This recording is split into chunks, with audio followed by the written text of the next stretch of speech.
นี่คือสัจจะนี่คือความจริงของชีวิตผู้เป็นพ่อเป็นแม่ได้จัดงานศพให้ลูกได้เฮ็ดบุญแจกข้าวเฮ็ดบุญอุทิศส่งให้ลูกเฮาจะเห็นหลายๆมุมความบ่เที่ยงแท้แน่นอนของสังขารร่างกายบ่ฮู้ว่าสิตายมื้อใดบ่ได้ตายตามคิวพ่อแม่เกิดก่อนแทนที่สิไปก่อนแต่ว่านั้นมันก็บ่เป็นไปคือเฮาคิดเว้าอยู่ประจำว่าชีวิตเป็นของยืมโยมก็ลองทำความเข้าใจตามเด้ชีวิตเฮาทุกคนนี่เป็นของยืมมาจากธรรมชาติความจริงเป็นจังซั่นยืมมาจากดินจากน้ำจากลมจากไฟดินคือส่วนที่เข้มแข็งข้นแข็งเฮากินข้าวกินน้ำกินหมากใหม่ต่าง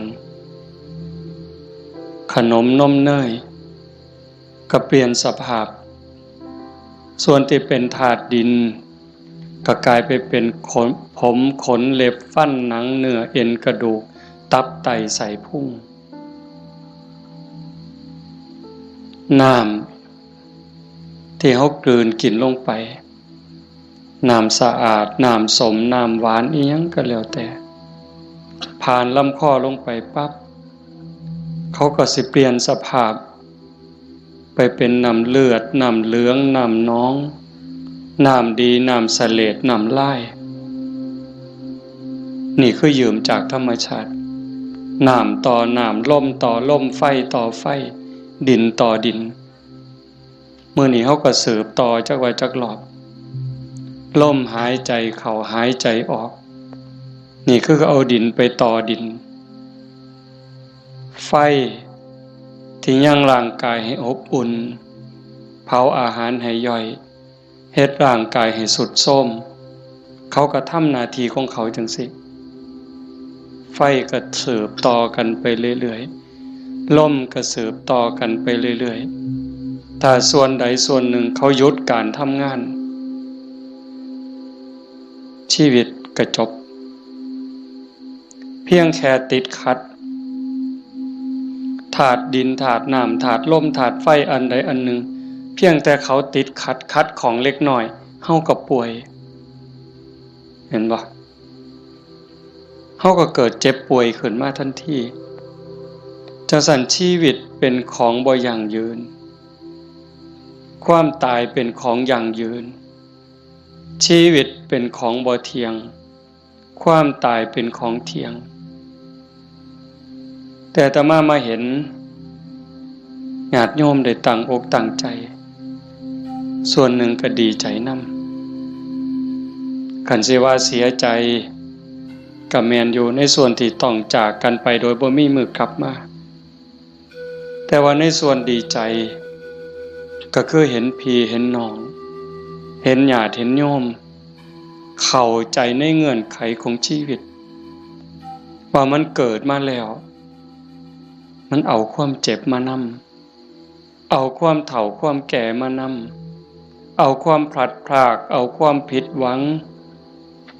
มานำแล้วสุดท้ายก็เอาความตายมาพร้อมในเมื่อญาติโยมเข้าใจจังซี่เฮาก็บ่ประมาทเผาปั๊บเก็บดูกเก็บอัฐิเฮาก็ถือโอกาสทำบุญอุทิศเลยบอกในใจอาตมาก็สนับสนุนจริงๆการทำบุญอุทิศเลยนั้นเป็นการทรงอย่างเร็วให้ได้ใส่ได้สอยจริงๆมันก็บ่ต้องลงทุนลงแรงใส่เงินใส่ทองอีหยังหลายหลวง แล้วก็บ่แม่นเฮ็ดเทื่อนี้กันแล้วโยมสามารถเฮ็ดได้ซุมื้อนี่บอกถึงการเฮ็ดบุญเด้คันเฮาบ่เข้าใจเพิ่นก็เฮ็ดถือของเพิ่นอยู่ปู่ย่าตายายแต่ว่าบางเทื่อมันโดนโพดอันนี้เฮาเว้าแบบตาบ่เห็นแต่เว้าโดยเหตุผลคำสอนของศาสนาถ้าสมมติว่าผู้ที่ตายจากโลกนี้ไปตกทุกข์ได้ยากลำบากลำบนรอคอยกองบุญกองกุศลจากญาติผู้อยู่เบื้องหลังเฮาก็ว่าแต่บ่พร้อมบ่ทันมีเงินบ่ทันพร้อมถ้าปีหน้าก่อนถ้าปีฮื้อก่อนเป็นจังได๋พอเฮาบ่แน่ใจว่าผู้จากไปนั้นไปไสบุญก็มีบาปก็มีเพิ่นก็คือเฮาก็คือเพิ่นโยมก็คืออาตมาก็คือโยมบ่ต่างกันเด้บาปบุญเกิดจากความคิดเกิดจากคำเว้าเกิดจากการกระทำที่ถึงพร้อมด้วยเจตนาบางเทื่อก็ดีบางเทื่อก็ร้ายบางเทื่อก็ผิดบางเทื่อก็ถูกเฮาบ่สามารถสิยับยั้งตนเองได้ในคราวที่ใจดีด่าก็บ่เครียดเคยเป็นบ่โยมในคราวที่เฮาใจดีไผสิด่าก็บ่เครียดสิตีก็บ่เครียดแต่คราวที่หงุดหงิดหนหวยยิ้มใส่ดีๆเฮาก็หงุดหงิดเขาเว้านำดีๆก็หาเขาเว้าใส่หาว่าเขาย่อเย้ยนั่นคือจิตเศร้าหมองจิตบ่เป็นปกติจังสันชีวิตมันจังมีผิดมีถูกมีบุญมีบาปมีดีและบ่ดีในเมื่อจากไปเฮาก็บ่แน่ใจว่าผู้จากไปนี่ไปไสขันบ่ทันถึงความเป็นพระอริยเจ้าชั้นโสดาบันขึ้นไปนรกก็มีสิทธิ์เปรตก็มีสิทธิ์อสุรกายก็มีสิทธิ์สัตว์เดรัจฉานก็มีสิทธิ์มนุษย์ก็มีสิทธิ์เทวดามีสิทธิ์พรหมมีสิทธิ์จังซั่นถ้าเฮารอคอยไปเป็นเดือนเป็นปีหรือหลายปีถ้าเกิดญาติบุคคลอันเป็นที่รักที่จากไปตกทุกข์ได้ยากได้พบใดภูมิใดก็แล้วแต่รอคอยบุญกุศลที่ผู้อยู่เบื้องหลังสิเป็นพ่อแม่พี่น้องสามีภรรยาลูกเต่าเหล่าหลานส่งไปให้บ่เฮ็ดบ่ส่งล่ะสิเป็นแนวใดทุกข์แล้วก็ทุกข์อีกทรมานแล้วก็ทรมานอีกแต่คันเฮาส่งบุญปั๊บคันตกทุกข์ได้ยากลำบากลำบนเฮ็ดบุญถูกเฮ็ดบุญแม่นตามคำสอนพระพุทธเจ้าผลบุญนั้นก็ส่งทันทีซอยเหลือทันทีคันดีอยู่แล้วมีความสุขอยู่แล้วก็ย่อมได้รับหลายยิ่งขึ้นสบายยิ่งขึ้นมีความสุขยิ่งขึ้นกับเปรียบกับคือคนเฮาเนี่ยจากบ้าน บางเทื่อบ่ได้ตั้งตัวบ่ได้ตั้งใจคิดว่าแต่สิไปทางหน้ามันสิดีทุกข์ปั๊บจากบ้านไปตกหม้องทุกข์ยากลำบากงานก็หนักของกินก็บ่มีน้ำก็ยากข้าวก็ยากบ่อนหลับบ่อนนอนเสื้อผืนหมอนใบหกเหี่ยบ่สะอาดอากาศบ่ถ่ายเทเป็นแนวใดญาติพี่น้องก็บ่มีเงินฝากส่งไปซอยก็บ่มีนั่นก็คือทุกข์ต่อไปแต่คันถ้าบุญเจ้าของก็เฮ็ดไว้พอสมควรสร้างไว้ทำไว้จากโลกนี้ไปปั๊บก็คือไปสู่ที่ดีไปต่างบ้านต่างเฮือนบ่อนอยู่ก็ดีบ่อนนอนก็ดีบ่อนกินก็ดีอาหารการกินบ่อึดบ่อยากอยู่ในสถานที่ที่สะดวกสบายน้ำซ้ำพี่น้องก็ฝากเงินไปให้ส่งเงินไปให้กินบ่ไหวใส่บ่หมดนี่คือเหตุผลบอกญาติโยมทั้งหลายไว้บ่ต้องเสือทันทีแต่เฮาพิจารณา เฮ็ดโลดก็บ่แม่นว่าสิต้องเฮ็ดบุญแจกข้าวแบบยิ่งใหญ่เด้เฮาตักบาตรอันนี้ก็อุทิศคือกันเด้สมมุติว่าคือมื้ออื่นนี่มื้อแลงคือตอนนี้บ่มีหยังนิมนต์ครูบาอาจารย์เพิ่นมาสวดมนต์ปกติฮอดมื้อเช้าก็ทำบุญตักบาตร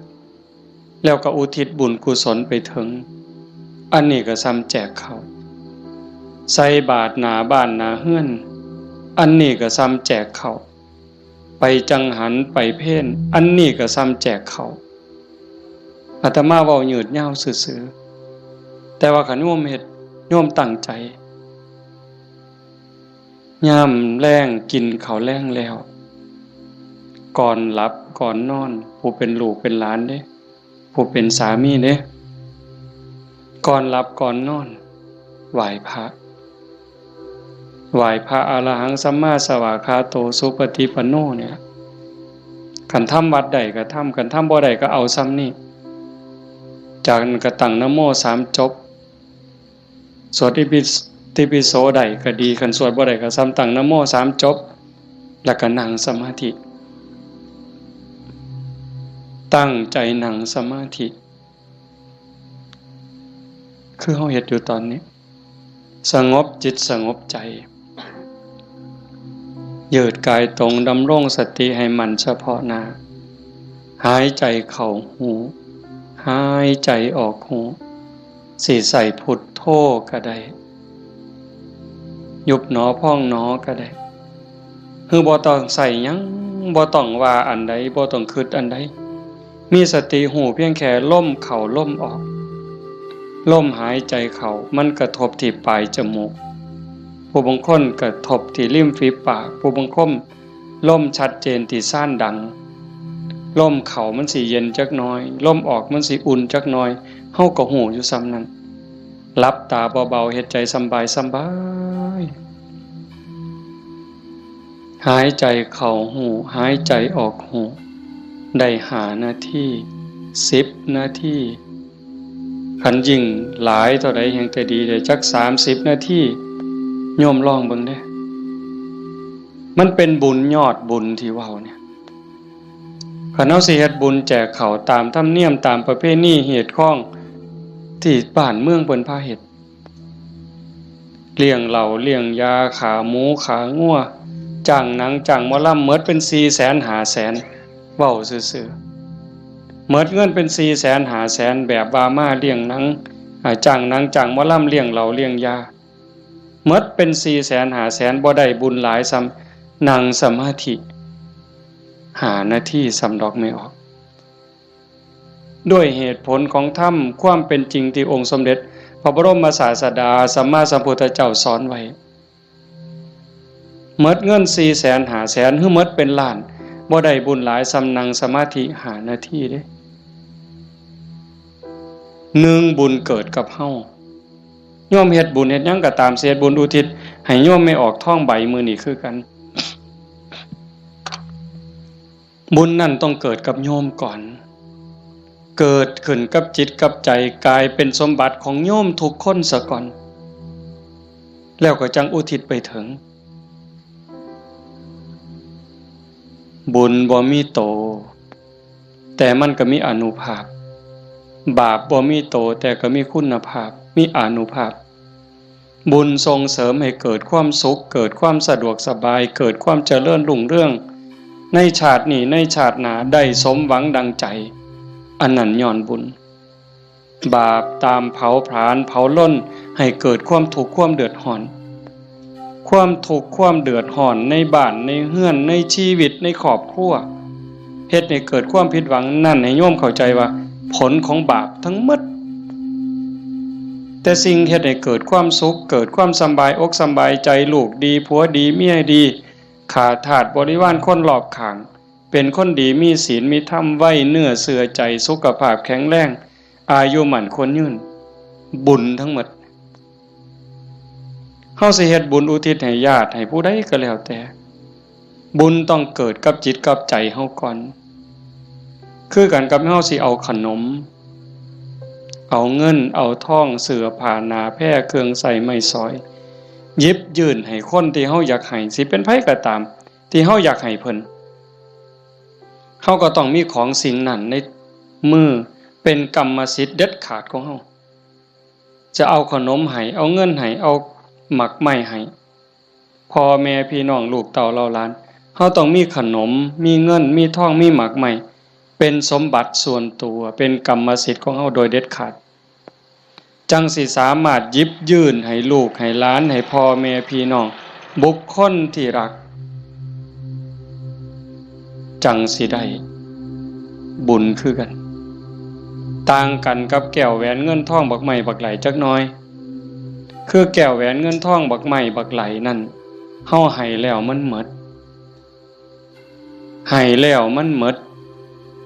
แต่ว่าบุญนี่แห่งให้แห่งได้แห่งให้แห่งหลายแล้วก็บ่จำเป็นจะต้องยุ่งยากอีหยังหลายเป็นหยังจังเว้าหลายแต่บุญเนี่ยเพราะว่าบุญมันเป็นที่พึ่งพระพุทธองค์เพิ่นบอกว่าปุญญานิปะละโลกัสสมิงปฏิทาหนติปานินังเพราะเหตุว่าบุญนั้นเป็นที่พึ่งของสัตว์ทั้งหลายในโลกนี้ในโลกหน้าพร้อมทั้งโลกต่อไปชี้แจงอีกนิดนึงบุญเป็นสื่อของความสุขความดีความงามความโล่งโปร่งเบาความสบายอกสบายใจก็เกิดจากการคิดพูดทำในสิ่งที่ถูกต้องโยมเคยสุขคนเฮาคิดถูกต้องแล้วเว้าถูกต้องเฮ็ดถูกต้องสบายใจมีความสุขมีความเอิบอิ่มเฮาสบายใจแล้วยิ่งมันเป็นประโยชน์กับตัวเฮาเป็นประโยชน์กับพ่อแม่พี่น้องกับผัวกับเมียกับลูกกับหลานยิ่งเป็นประโยชน์กับคนหลายเท่าใดเฮาก็ยิ่งภูมิใจเท่านั้นนั่นคือบุญหลายเห็นปัจจุบันก็คือความสุขใจความปราบปลื้มใจความยินดีความเอิบอิ่มชาติหน้าเด้นำไปสู่สวงสวรรค์นำไปสู่พรหมขันบุญหลายได้เนี่ยใส่บุญกินบุญอยู่ทั้งสวรรค์ทั้งพรหมโดนปันใดน่านปันใดนั่นก็ขึ้นอยู่กับกำลังของบุญที่สั่งเมิดเวลาจากสวรรค์หรือจากพรหมกลับมาเกิดเป็นคนอีกขันกำลังบุญที่เฮ็ดที่ทำไว้มันหลายแม่นกลับมาเกิดเป็นคนอีกเถื่องามหน้าตาดีผิวพรรณดีสวดทรงดีสุ่มเสียงดีฐานะดีร่ำรวยสติปัญญาดีโรคภัยไข้เจ็บหน่อยอายุยืนไปไสก็มีคนหักมีคนนับหน้าถือตานี่กำลังบุญเด้แต่คันถามมันตรงกันข้ามคิดก็คิดผิดเว้าก็เว้าผิดเฮ็ดหยังก็เฮ็ดผิดเฮ็ดแล้วปั๊บกลับเป็นทุกข์ในปัจจุบันโยมก็เห็นอยู่เวลาเฮ็ดผิดเว้าผิดศีลผิดธรรมผิดกฎหมายบ้านเมืองเดือดร้อนตั้งแต่เฮ็ดแล้วตอนเฮ็ดโดยอำนาจของกิเลสย้อนความโลภย้อนความโกรธโลภอยากได้ของเขาอยากลักของเขาอยากจี้ของเขาอยากยักยอกอยากคอร์รัปชันโกงกินเป็นจังได๋พอแต่เฮ็ดลงไปแล้วทุกข์เว้าด้วยความโกรธเว้าด้วยความอิจฉาริษยากระแทกแดกดันใส่หอดพ่อหอดแม่บางเทื่อหอดพระสงฆ์องค์ข้าเจ้าเว้าพื้นนินทาเว้าแล้วสะใจในขณะที่เว้าสะใจหลายเว้าแล้วคิดว่าโอ้ยมันสิบ่บาปบ่คิดที่หลังเป็นทุกข์บัดใหม่เจ้าของเผาเจ้าของเห็นบ่ในปัจจุบันก็เป็นทุกข์จังซี่เดือดร้อนจังซี่คันมันกว้างไปเท่าใดคนหู้เท่าใดเขาก็เกิดความรังเกียจเกิดความบ่ไว้ใจเกิดความบ่นับถือ ไปไสก็บ่ได้รับการต้อนรับเพียงแค่เว้าบ่จริงเว้าบ่แม่นเท่านั้นขี้ตัวเป็นคนบ่ซื่อบ่สัตย์เขาก็บ่ไว้วางใจซ้ำนี้ก็เดือดร้อนแล้วเด้ปัจจุบันเด้เนี่ยคันจากโลกนี้ล่ะตายลงไปล่ะพูนลงนรกพุ่นเปรตพุ่นอสุรกายพุ่นสัตว์เดรัจฉานพุ่นใส่บาปใส่กรรมเมิดแล้วมาเกิดเป็นคนมันต้องมาเด้มาแน่นอนเด้มาเกิดเป็นคนเศษบาปตามมาขี้ร้ายหนักที่สุดพิการแต่เกิดแขนหลีบขาหลีบหูหนวก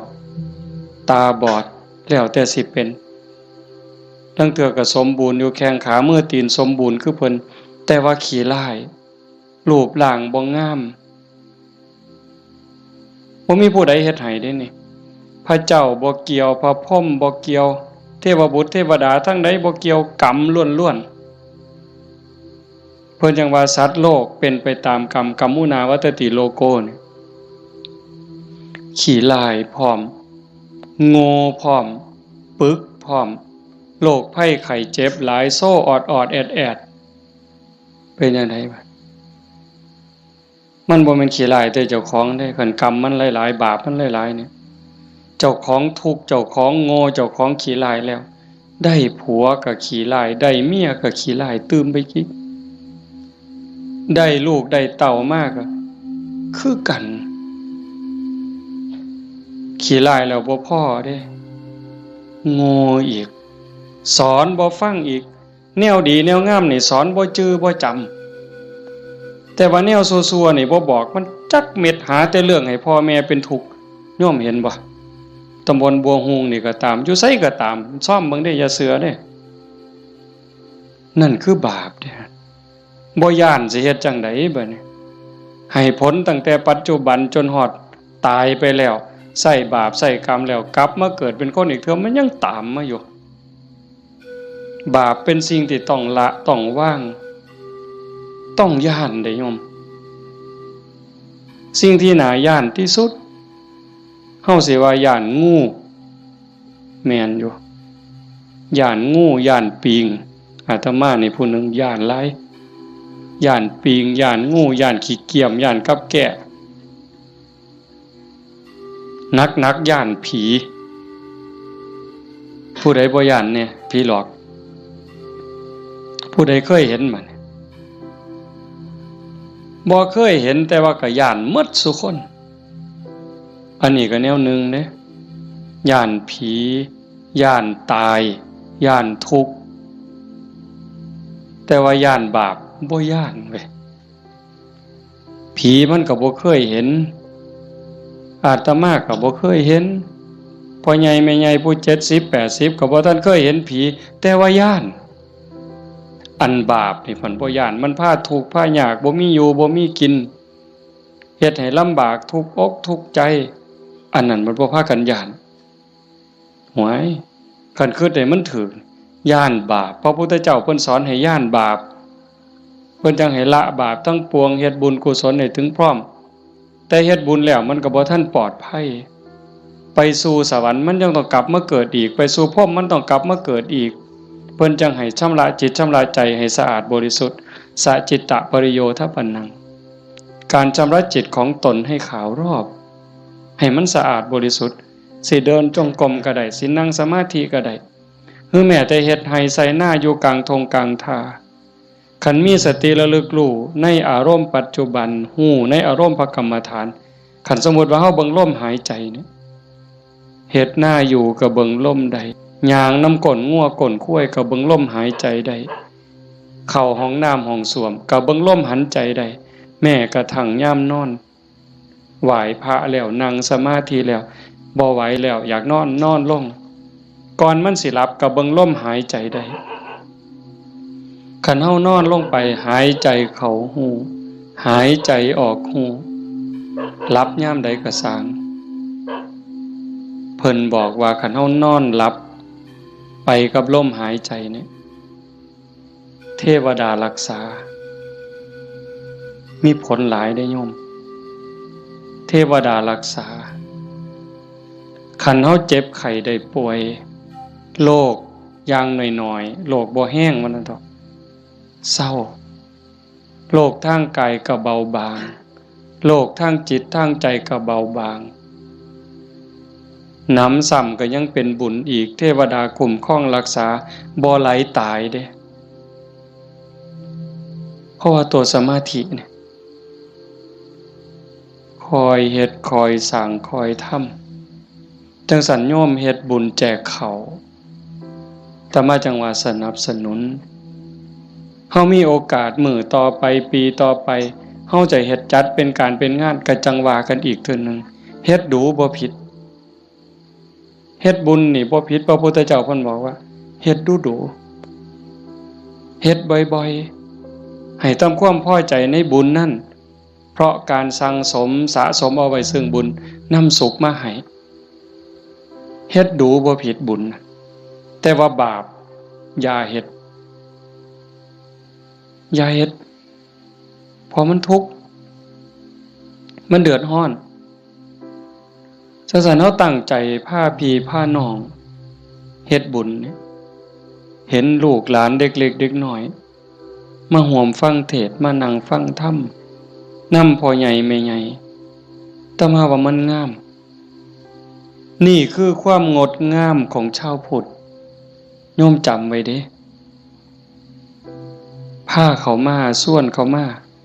มื้อวันเสาร์วันอาทิตย์ส่วนเขาไปวัดไปใส่บาตรไปจังหันผู้ชายก็ให้หัดประเคนพระเขาเฮาสิได้ลูกดีหลานดีอาศัยผู้อื่นบ่ได้การศึกษาทางโรงเรียนบางเทื่อก็ลืมเรื่องเหล่านี้บางโรงเรียนเด้แต่ลังหม่องเพิ่นก็ยังดีอยู่พ่อแม่ปู่ตายายย่ายเฮานี่ล่ะแม่ป้าพ่อลุงแต่มาเสือว่าโยมทุกคนอยากให้ลูกดีหลานดีอยากให้เขาเป็นคนดีเพื่อเฮาสิเพิงเขาได้ในมือข้างหน้าเฮาสิเพิงเขาจังได๋คันบ่ให้เขาเข้าหาวัดบ่ให้เขาไก่ศีลไก่ถ้ำไก่วัดไก่ว่าไก่พระสงฆ์องค์เจ้าเขาบ่มีจิตใจที่อ่อนน้อมอ่อนโยนบ่ฮู้จักบุญจักบาปสิดีได้จังได๋นี่ดีใจจังวะเฮาพาลูกพาหลานมานั่งฟังธรรมเนี่ยเขาฮู้อยู่เด้เขาเข้าใจในบางเรื่องบางอย่างอยู่อย่างหน่อยๆเขาก็รู้สึกว่าเขาเป็นบุญเป็นสิริเป็นมงคลเหลืออย่างเดียวโยมเหลืออย่างเดียวที่จะให้ชีวิตปัจจุบันเรามีความสุขชีวิตในอนาคตมีความสุขมีความเจริญบ้านเมืองปักกลุ่มสุมเย็นคือศาสนา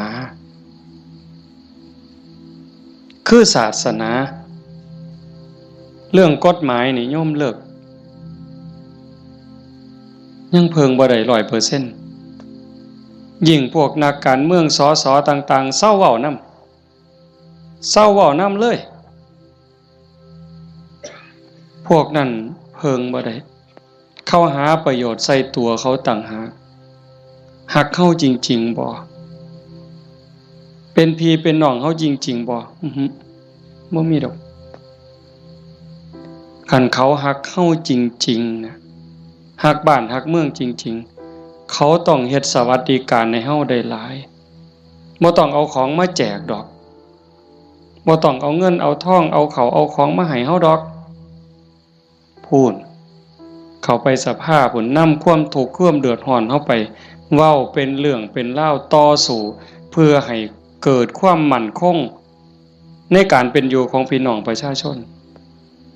แต่นี่เฮาบ่เห็นมีแต่ไปเถียงกันอยู่คนละมุมก็เถียงอย่างเดียวมุมนั้นเฮ็ดถูกกูก็สิเถียงเฮ็ดผิดก็สิเถียงเฮ็ดถูกก็สิเถียงนั่นคือเขาบ่ได้หวังประโยชน์กับเฮาแต่สิ่งที่เฮาเพิงได้คือศาสนาวัดว่าอารามครูบาอาจารย์หลวงปู่หลวงตามื้อใดครูบาอาจารย์บ่หวังดีกับเฮายามมื้อเช้า ไหว้พระทำวัดสวดมนต์กับแผ่เมตตาสัพเพสัตตาสัตว์ทั้งหลายที่เป็นเพื่อนทุกข์เกิดแก่เจ็บตายแผ่เมตตาแล้วก็กรวดน้ำอุทิศบุญกุศลบ่มีที่สุดบ่มีประมาณยามสาวมาบิณฑบาตแม่โยมสิไปวัดไปจังหันไปเพ่นให้พรเพิ่นบ่ได้ให้เล่นเด้สัพพิติโยนั่นคือเอาจิตเอาใจเอาความหวังดีปรารถนาดีอุทิศให้ยิ่งได้เจริญสมาธิเจริญภาวนาจิตสงบจิตมีพลังโยมหูเองเนี่ย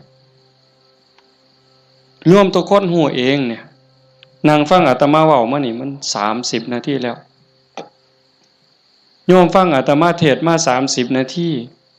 คนที่ตั้งใจนั่งสมาธิฟังแต่แรก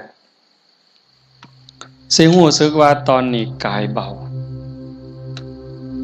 กายโยมเบาใจโยมเบาใจมันสงบใจมันมีกำลังใจโยมเริ่มมีความสุขลึกๆเนี่ยพิสูจน์ได้คำสอนพระพุทธเจ้ามันบ่ได้ล้าสมัยอีกยังท่านสมัยล่ำสมัยไปอีกล้านปีพุ่นโยมเป็นพยานเด้อาตมาบ่ได้เว้าเอาเองเด้ทุกคนที่นั่งสมาธิฟังธรรมน้อมจิตน้อมใจลงสู่กระแสธรรมตอนนี้กายเริ่มเบาจิตเริ่มเบาความเอิบอิ่มรู้สึกปลื้มใจในตนเองมันเกิดนี่คือบุญเนี่ยแต่มาจังหวะแต่ตอนแรกโอ้ยอย่าว่าแต่500,000ต่อให้100 ล้านเฮ็ดบุญตามเขาว่าเนี่ยบ่มีเหล้าบ่มีบุญบ่มีเหล้าบ่เป็นบุญบ่ขาหมูขางัวบ่เป็นบุญบ่มีหนังบ่มีหมอลำบ่เป็นบุญพวกหมู่นั้นต่อให้100 ล้านสภาพที่จิตใจเป็นสุขสงบร่มเย็นมั่นใจมันย่อมมั่นใจเด้แต่การเฮ็ดแบบนั้นเฮาสิมีอารมณ์เย็นแบบนี้บ่สิมีความรู้สึกอบอุ่นใจปราบปลื้มใจยินดีใจมั่นใจว่าญาติตายไปแล้วสิได้บุญบ่มีดอกนั่นเว้าซื่อๆเชื่อซื่อๆมีความเชื่อแล้วก็ถูเอาสีขางเขาถูเพิ่นว่าหุ่นรู้ว่าไปซื่อๆเฮาก็ลองหลับตาเบิ่งศีลข้อที่1มีบุญต้องมีศีลมีกินต้องมีทานคำโบราณเพิ่นว่าข้อที่1ปานาติปาตาเวรมณีเจตนางดเว้นจากการทำสัตว์ที่มีชีวิตให้ตกล่วงผู้ใดก็หักชีวิตคือกันกับเฮาหมดมันก็บ่อยากตายนอนมันก็บ่อยากตายเม่งไหม้มันก็บ่อยากตายเพราะว่าแต่อยากตายได้แม้แต่เจ็บมันก็บ่อยากเจ็บเฮาเนี่ยบ่หาแต่เขามาถิ่มมาแทงด้วยมีดด้วยหอกเด้ตั้งแต่หมอฉีดยาเฮาเจ็บเฮาป่วยสิฉีดยาให้เฮาหายเจ็บหายป่วยบางเทื่อเฮาก็ย้านเจ็บภาษาเข็มฉีดยาซำนั้นแล้วเขาบ่ได้ฉีดให้ตายบ่ได้ฉีดให้ทุกข์ทรมานอีหยังฉีดยาเพื่อรักษาโรคเจ็บไข้ได้ป่วยเพื่อให้เฮาได้แข็งแรงเฮายังย้านนี่แค่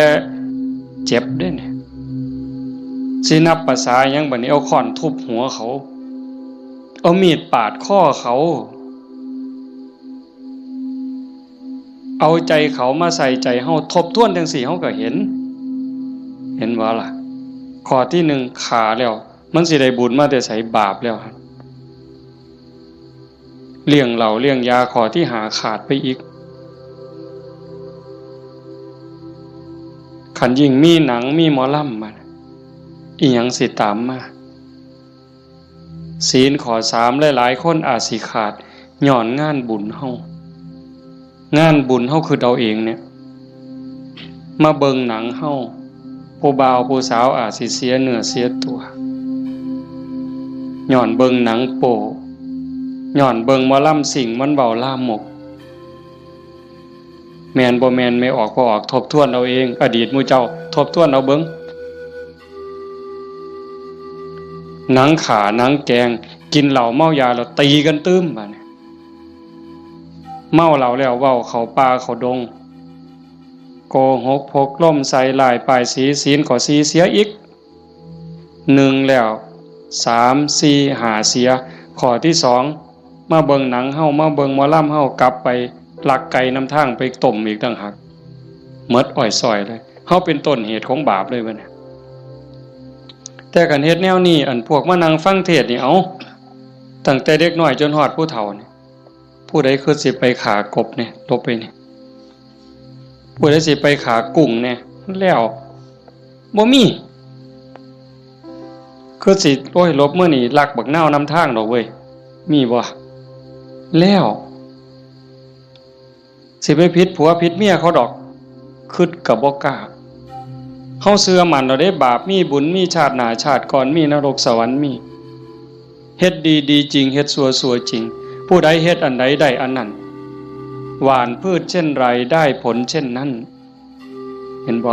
สิไปผิดผัวผิดเมียไผมันสิไปกล้าซั่นบ่สิไปเว้าตัวคนสิไปยู่ให้คนผิดกันสิไปเว้าปากพ่อยๆมาสิกล้าบาปมันอยู่นำเจ้าของเนี่ยเฮ็ดบาปก็ได้บาปเฮ็ดบุญก็ได้บุญมันอยู่นำเจ้าของนี่สิไปดื่มเสพเครื่องดองของเมาเฮ็ดให้เจ้าของเสียสุขภาพกายเสียสุขภาพจิตเสียเงินเสียทองเฮ็ดให้ขาดความเคารพนับถือเฮ็ดให้เด็กน้อยมันดูหมิ่นดูแค้นเฮาบ่แม่นคนโง่ปานนั้นเห็นบ่เฮาเห็นสภาพบุญเด่นๆอยู่จังซี่ไม่เป็นตาภูมิใจอะโยมคันสิเว้าเนาะคันบุญโยมบ่หลายเนี่ยโยมบ่ได้เกิดเป็นคนบ่ได้เป็นมนุษย์คันบุญบ่หลายพ่อบ่ได้เกิดเป็นคนไทยดอกโยมบ่ได้เกิดในผืนแผ่นดินไทยบ่ได้เกิดใต้ร่มใบบุญของนายหลวงเด้บุญบ่หลายพ่อบ่ได้นับถือพระพุทธศาสนานับถือพุทธศาสนาแล้วบุญบ่หลายพ่อบ่ได้เกิดในบ้านที่มีวัดมีครูบาอาจารย์เอิ้นเข้าหาศีลหาธรรมบ่มีกัลยาณมิตรบ่มีพี่มีน้องที่ฮักศีลฮักธรรมนำกันบ้านโน่นตุนเฮาก็สิบ่ใหญ่ปานใดจักหลังคา85คันเฮาบ่ฮักศีลฮักธรรมคันบุญบ่หลายเฮาบ่มาโฮมกันหลายปานนี้หลายคนก็อาจสิล้าสิเมื่อยตั้งแต่โยมไม่ออกท้องใบเพิ่นจากไปมางานศพมื้อนี้ก็หมดมื้อวานก็หมดมื้อเอาไปเผาเฮ็ดเวียกเฮ็ดงานแหน่ยามกลางคืนมาก็มาฟังครูบาอาจารย์เพิ่นสวดมนต์มานั่งเป็นหมู่เป็นพวกกันยามกลางเว้นก็ไปเฮ็ดเวียกเฮ็ดงานมื้อนี้มาโฮมกันได้ปานนี้ห่อขนมข้าวต้มถามว่ามันล้าบ่เมื่อยบ่เมื่อยเด้แต่เฮาก็กัดแขวกัดฟันมานั่งฟังเทศน์มาร่วมเอาบุญนำกันให้ทุกคนเข้าใจว่าทุกคนคือเจ้าภาพ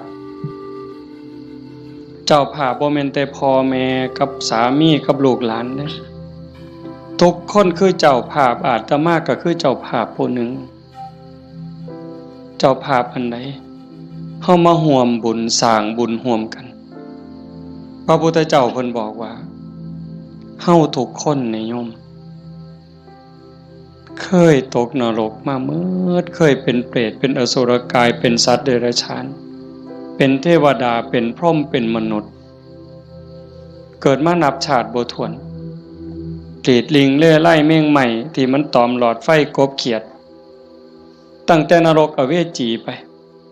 ไล่ตั้งแต่นรกจนไปถึงภวคพรหมบ่มีสัตว์โตใดบ่มีจิตวิญญาณดวงใดที่บ่เคยเกิดเป็นพ่อเป็นแม่เป็นพี่เป็นน้องเป็นผัวเป็นเมียเป็นญาติร่วมสายโลหิตเฮาเคยมาหมด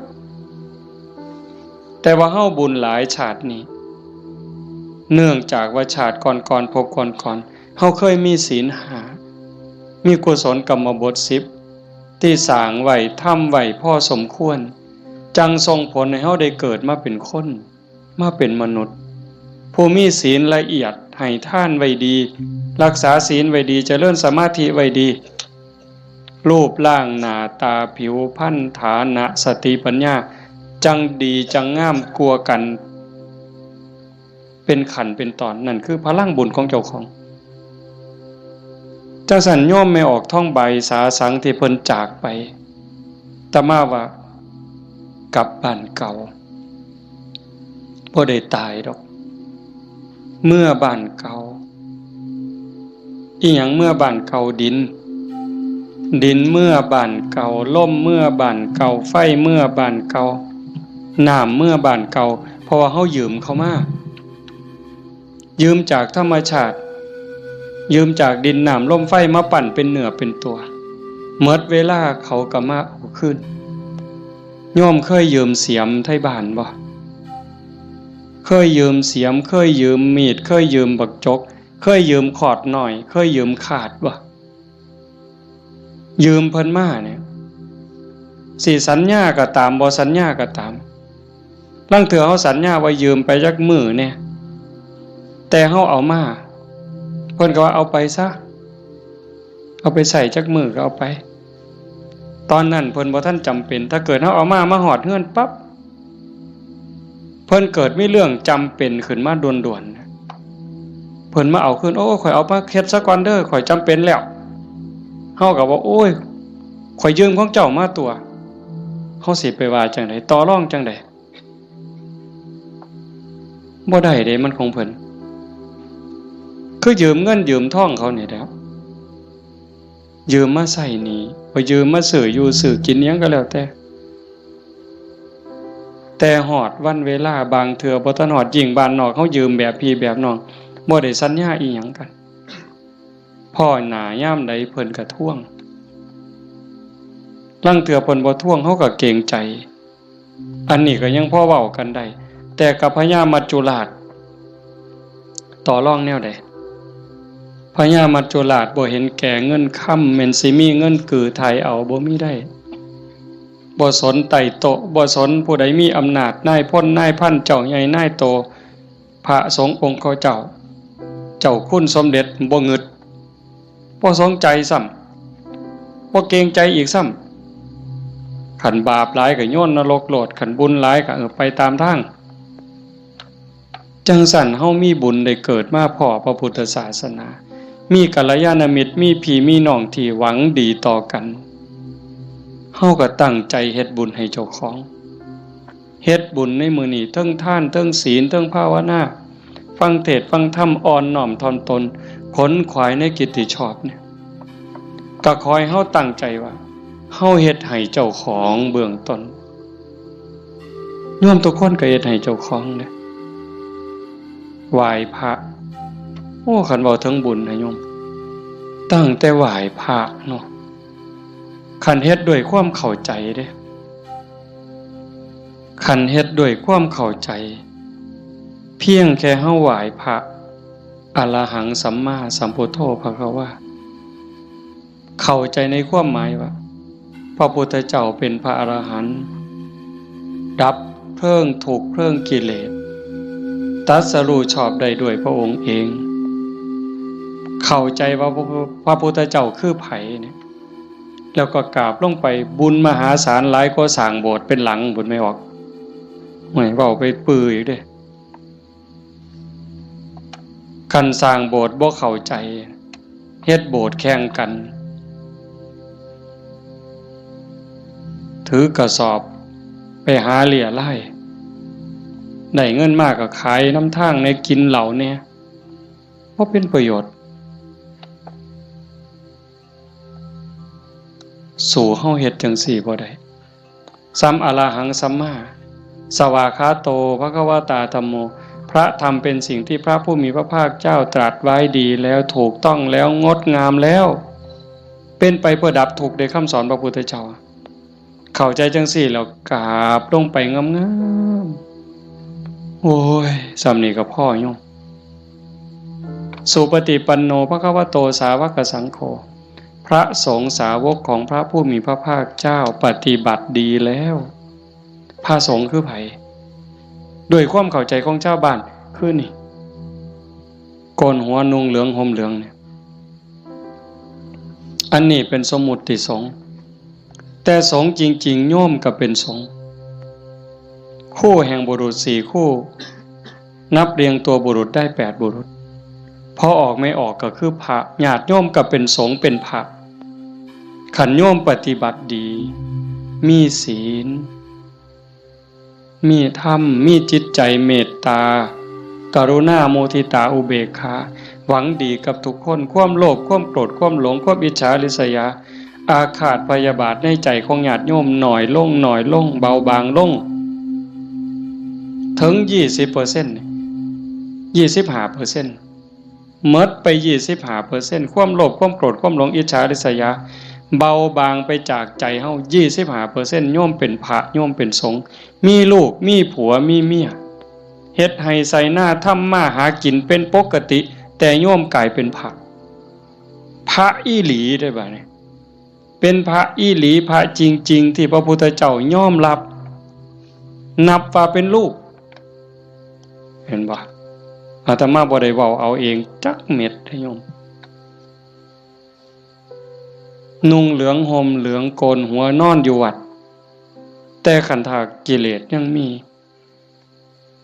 บ่ลดไปลังเทื่อก็ขี่ไล่กว่าชาวบ้านอีกบางหม่องบางมื้อบางวันบางเวลาอาตมากับผู้หนึ่งบางมื้อก็ขี่ไล่กว่าโยมเนี่ยนี่ก็เป็นแค่สมมุติสงฆ์บ่ท่านเป็นที่ยอมรับของพระพุทธเจ้าพระสงฆ์ปฏิบัติดีปฏิบัติซื่อตรงตามคำสอนพระพุทธเจ้าบ่คดบ่ง้อบ่ออกนอกทางปฏิบัติเพื่อออกจากทุกข์มีชีวิตเพื่อกำจัดกิเลสหายใจเข้าก็เพื่อกำจัดความเห็นแก่ตัวหายใจออกก็ทำลายความเห็นแก่ตัวนี่ล่ะเฮ็ดหยังก็พอดีพองามหวังประโยชน์กับคนอื่นหวังดีกับคนอื่นเมตตาต่อผู้อื่นทำลายความเห็นแก่ตัวให้น้อยล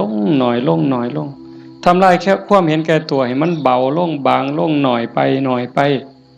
นี่คือสงฆ์ปฏิบัติสมควรแก่การต้อนรับแก่การกราบไหว้ทั้งเถื่ออาตมาเนาะเวลาที่หูสึกว่าเจ้าของบ่ดีโยมกราบซ้ำเอาหอกเอาดาบแทงยิ่งโยมศรัทธาเท่าใดแห้งแต่เป็นตาย้านผู้เฒ่าผู้แก่หัวขาวหัวค่อนสิเอาบักไม้ให้กราบแล้วยกใส่หัวรับตาพูนคิดฮอดพ่อฮอดแม่ฮอดพี่ฮอดน้องว่าแม่นพ่อแม่ในชาติปัจจุบันฮอดชาติก่อนพบก่อนฮอดเจ้ากรรมนายเวรถวายน้ำขวดหนึ่งก็หวังบุญสอบทอพอต่อแม่พุ่นให้ขนมนมเนยใส่บาตรญาติพกถวายผ้าถวายผ่อนเงินทองแก้วแหวนเขาบ่ให้ย้อนหักเด้ให้ย้อนอยากได้บุญบ่ให้ย้อนหลงแต่ว่าให้ย้อนอยากได้บุญเกิดกับเจ้าของแล้วอุทิศไปให้พ่อแม่โยมันสิบ่คือหอกคือดาบบ่คือน้ำกรดบ่คือน้ำร้อนเทหดเสียจังได๋จังซั่นนะเพียงแค่โยมเข้าใจว่าพระพุทธเจ้าคือใครพระธรรมคือใครพระสงฆ์คือใครโยมเข้าใจจังซี่เพียงแค่อรหังสัมมาสัมพุทธัสสะโตสุปฏิปันโนพ่อโยมพ่อเลยบ่ได้จำเป็นเด้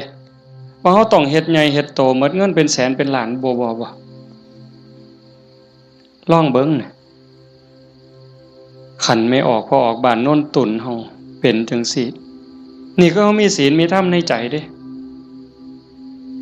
อยู่เฮือนก็เฮ็ดจังซี่บ่ต้องรวยดอกโยมบ่ต้องรวยแล้วบ่ได้มีความสุขดอกคันบ่มีศีลบ่มีธรรมนั่นอยู่ซ้ำเฮาอยู่เฮ็ดอยู่เฮ็ดกินพ่อสมมาภาควรบ่เดือดร้อนตนเองบ่เดือดร้อนผู้อื่นก็พอได้อยู่ได้กินแต่ว่าให้จิตใจมีธรรมะเพิงผ้าอาศัยหยิบยื่นแบ่งปัน ซอยเหลือเกื้อกูลคือโยมเป็นกันอยู่เห็นว่าทุกคนคือพี่คือน้องทุกคนคือเพื่อนร่วมทุกข์เกิดแก่เจ็บตายมีความสุขบ่คันอยู่แบบนี้ก็บ่แม่นสิเงียบแบบนี้เลยได้ก็เว้ากันนำจากันนำแต่ว่าให้จิตใจเฮาเป็นจังซี่เข้าใจกันฮักกันคือพี่คือน้องเป็นแนวใดผู้จากไปก็สำบายใจเอาสมมุติว่าคือโยมไม่ออกท้องใบเพิ่นจากเข้าไปเนี่ยก็บ่ไปไสดอกความเป็นจริงอยู่นำเฮานี่ล่ะจริงๆบ่ได้ไปไสเด้เพียงแค่ธาตุดินน้ำลมไฟกลับคืนสู่ธรรมชาติดวงจิตดวงวิญญาณเดินทางไปตามบุญตามบาปของตนเองญาติพี่น้องผู้อยู่เบื้องหลังก็อุทิศบุญกุศลไปให้แต่ว่าด้วยสภาวะความผูกพันความเป็นลูกเพิ่นเป็นลูกของพ่อใหญ่ท้องม้าแม่ใหญ่ที่พ่อแม่ก็สิ้นไปแล้วแม่นบ่อ๋อเฮาตั้งใจเฮ็ดบุญอุทิศไปนำเนาะแต่มาเข้าใจผิดเอาก็บ่เป็นหยังพ่อใหญ่ท้องม้าแม่ใหญ่ที่คือกันที่เฮาว่าจากไปเพิ่นก็บ่ได้ไปไสเลือดเนื้อเพิ่นอยู่นำเฮาแม่นบ่โยมไม่ออกท้องใบคือกันเพิ่นแบ่งเลือดแบ่งเนื้อมาเป็นโตเฮาเพิ่นก็อยู่นี้อยู่ในโตเฮานี้คำสอนคำสั่งคำบอกอันนี้เด้อลูกอันนี้เด้อหลาอันนี้เด้อคำเอิ้นบักหลาเอิ้นอีนางเอิ้นทองคำอีแม่แม่นบ่เพิ่นเอิ้นจังซั่นเด้บักหลาอีนางทองคำอีแม่เพิ่นว่าอันนี้มันถูกเด้ออันนี้มันดีเด้ออันนี้มันบ่แม่นอันนี้มันบ่ถูกอย่าพากันเฮ็ดมันบาปอย่าเว้าจังซั่นมันบาปคันเว้าจังซี่เว้าจังซี่แม่นแล้วบักหลาอีนางสาธุโอ้ยใจแม่นเจ้าเว้าดีใจแม่นเจ้าเว้าถูกนี่คือคำสอนฮักกันเด้อันนี้เอื้อยเด้อันนี้อ้ายเด้คันน้องเถียงอ้ายอย่าไปเถียงเอื้อยอย่าไปเถียงอ้ายคันอ้ายรังแกน้องเอื้อยรังแกน้องอย่าไปเฮ็ดบ่โหนเป็นน้องบ่เห็นบ่เพิ่นตายอยู่ว่ะเพิ่นไปไสอยู่ว่ะ